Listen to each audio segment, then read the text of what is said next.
বিসমিল্লাহির রহমানুর রহিম।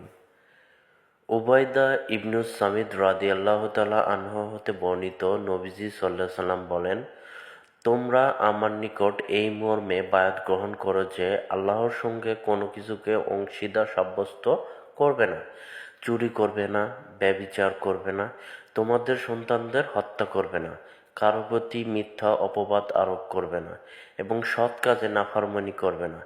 তোমাদের মধ্যে যে তা পূর্ণ করবে তার পুরস্কার আল্লাহর নিকট রয়েছে।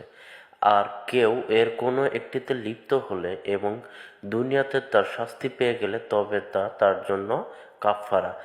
আর কেউ এর কোনো একটিতে লিপ্ত হয়ে পড়লে এবং আল্লাহ তা অপ্রকাশিত রাখলে তবে তা আল্লাহর ইচ্ছাধীন। তিনি যদি চান তাকে মার্জনা করবেন, আর যদি চান তাকে শাস্তি প্রদান করবেন। আমরা এর উপর বায়াত গ্রহণ করলাম। হাদিসটি বুখারী শরীফের 18 নম্বর হাদিস।